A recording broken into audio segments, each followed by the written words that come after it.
Yeah, you see me back in the indie corner this time with an album that's a bit of a toughie for me, to be honest, because it features at least 50% musicians, personnel uh, from a band that I cannot stand in any way. Indeed, the backup musicians on this album, most of them, for Laura Marling here, come from or are the key members of Mumford and Sons, and the less said about them, the better. Um, but still, let's get into this album by Laura Marling. I speak because I can.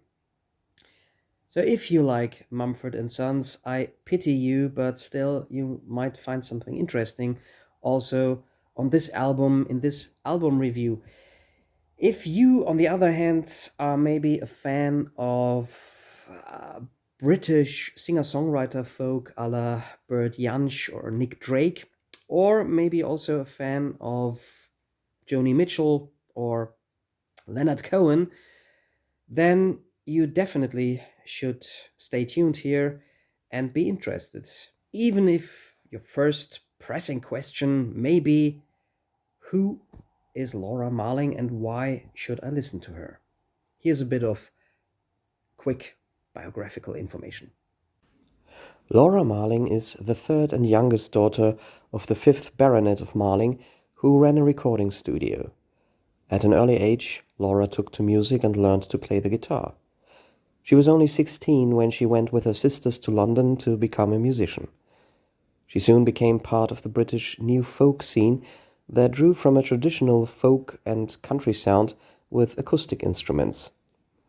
After having been a member of indie folk band Noah and the Whale, briefly collaborating with London indie rockers Mystery Jets, and appearing around the circle of new folk darlings Mumford and Sons, she began her solo recording career in 2007 with the EP London Town. Her debut album, Alas, I Cannot Swim, followed in 2008 and was nominated for the Mercury Prize.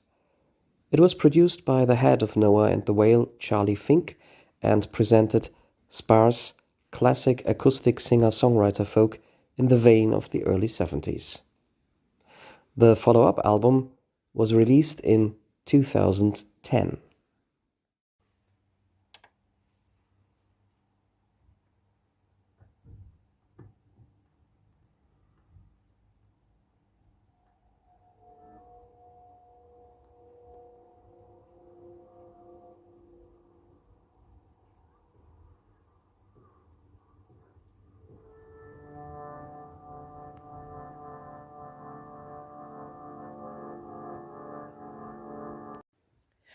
I speak because I can sounds a little bit like self empowerment, maybe. And indeed, this album can be read as a reflection on female roles, female characters.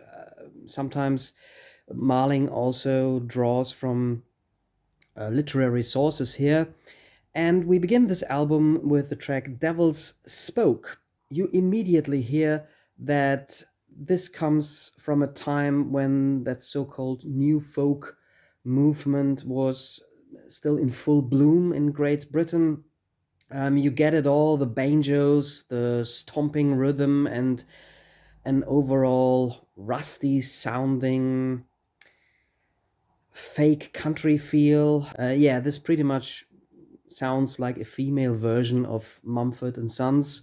When the lyrics actually speak of moments of passion being drawn sexually to somebody, when at the same time one feels as if this happens maybe a bit against one's own will. Um, Honestly, the music here takes a bit away from the lyrics. Yeah, not the biggest fan of this opening track, to be honest. Devil's Spoke, however, was the lead single for this album, and I guess it was chosen because it very much had the sound that was just popular at the time. And yeah, it really could have been also a single by Mumford and Sons. But the album gets a lot more interesting and more sophisticated from here on. Also, if you look at the album cover, probably that won't let you think that you are in for an acoustic singer songwriter album with a bit of country influences. It looks more like a chanteuse from the 60s. But well, that's not the sound that you get from Laura Marling. Made by Maid is only Laura Marling on vocals and acoustic guitar, and that's when the album is best. You get a lot of, or at least me, I get a lot of Nick Drake vibes on this due to the tuning of the guitar and the finger picking. Mysterious lyrics on this one. It might be about how children are maybe abandoned by their parents, or maybe an unwanted child, but there also seems to be some more mystical reference to maybe also literature in those lyrics. Laura Marling, all by herself, she sounds very mature, given that this was only her second album and she was really still quite young when this came out. This sounds more like maybe the fifth or sixth album by an established singer songwriter. Really astonishing material and a very beautiful song. And on the hill where I was born, there is a rose without a thorn. They cut it off each year and give it away. But can I hear a babe after all these days, or have they forgot what it was that they made? Rambling Man also opens with only Laura Marling and her guitar playing, with what I guess is some kind of open tuning, where you can do. This guitar doesn't have an open tuning now, but in open tuning, where you can do elegant stuff like this.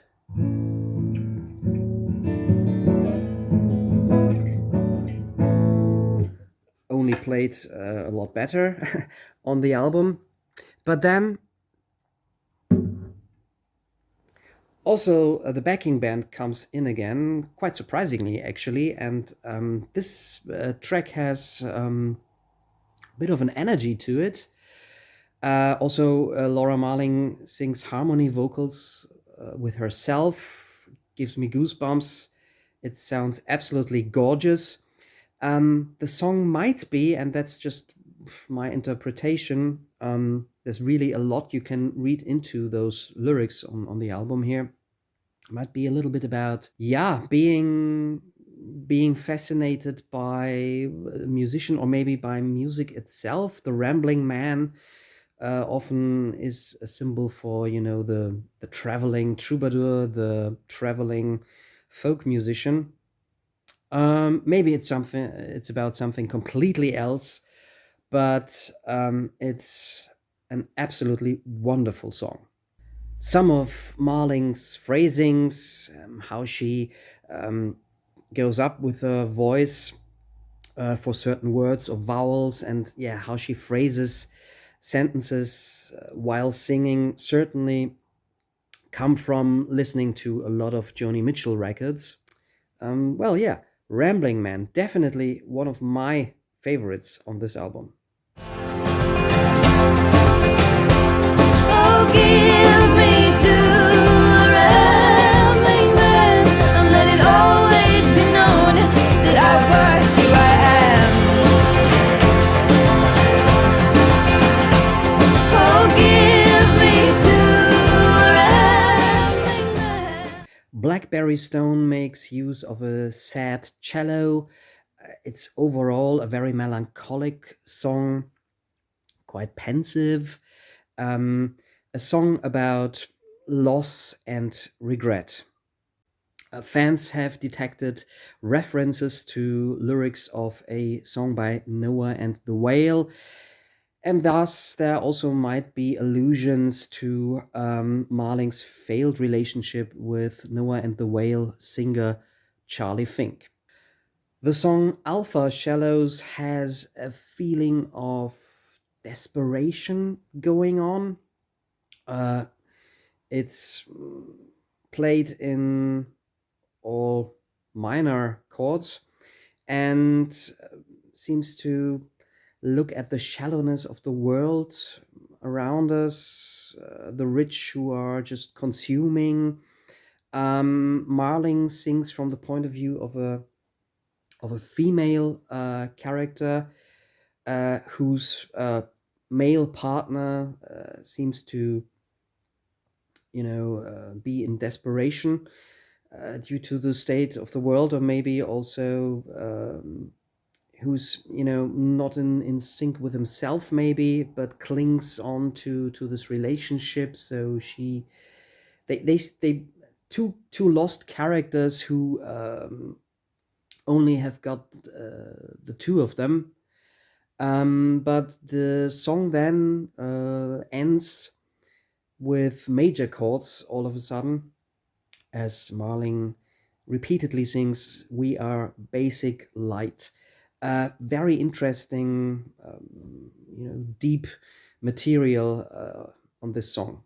Then we get to Goodbye England, Covered in Snow, a song that really evokes a wintry feeling.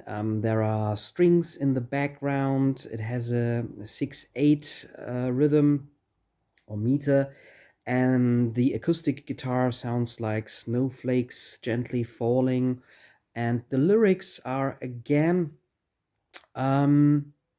not too easy to decipher.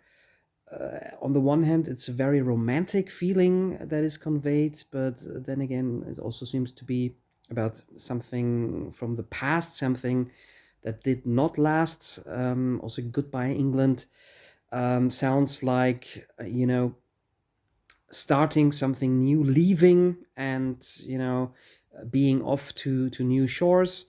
It's another really beautiful, stunning track. It was also a single. Maybe this one even was the lead single for the album. I'm not 100% sure. But yeah, definitely one of Marling's many, many great tunes. You were so smart then, in your jacket and coat. My softest red scarf was warming your throat. Winter will leave us, left the end of mine. Hope in the Air is a lot darker and dramatic, again underlined by this time really good use of the banjo. The lyrics contain a lot of allusions to King Lear and one of his daughters, Cordelia. Great vocal performance by Laura Marling, very expressive on this, well, yes, as I've mentioned, rather dramatic track. With what he wrote, we get into Greek mythology and the story of Philomela, who was raped and her tongue cut out. It's a very sparse and melancholic tune, but the poetic eye, the role that Marling takes on in the lyrics here, also still seems to be a little bit drawn to, or infatuated with the culprit. The next title, Darkness Descends, already signals that also here we won't have, a very cheerful mood. In fact, the lyrics could be interpreted as, well, being about maybe mental disorder, or at least, mood swings and phases of depression, maybe. Interestingly, though, the music is very upbeat, almost uplifting on on this song, which provides an interesting contrast, lyrics versus music here. Yeah, it's probably even the most up-tempo tune on the whole album, and almost has a little bit of a Beatlesque pop vibe going on in the background. I hear that summer's coming back. Oh, I stretch out my back and travel on. The winter go, it darkens me. It is pure and clean and all I want. And finally, there is the title track that closes the album, I Speak Because I Can. It's a complex track with very nice interwoven guitars. There's also a bit of electric guitar, soft electric guitar at points. In the middle, Marling suddenly breaks into a more Middle Eastern mood with some interesting chords. And the song, to me, seems to speak of, it begins with a wife being left by her husband in the night, and the contrast between the role, or what we attribute to man in such a situation, and the wife that is left behind. So he's the king. He can enjoy his freedom traveling up the highway, while she rather looks at missed opportunities and all the things that she never did for herself while being in this marriage.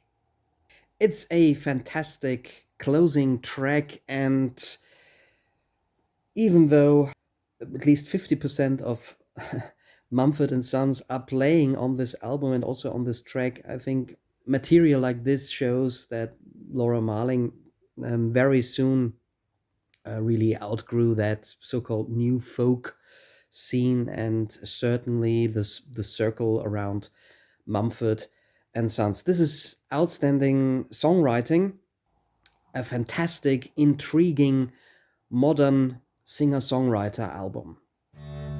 I cooked the meals and he got the light, and now I'm just out for the rest of my time for he, oh my. I speak because I can.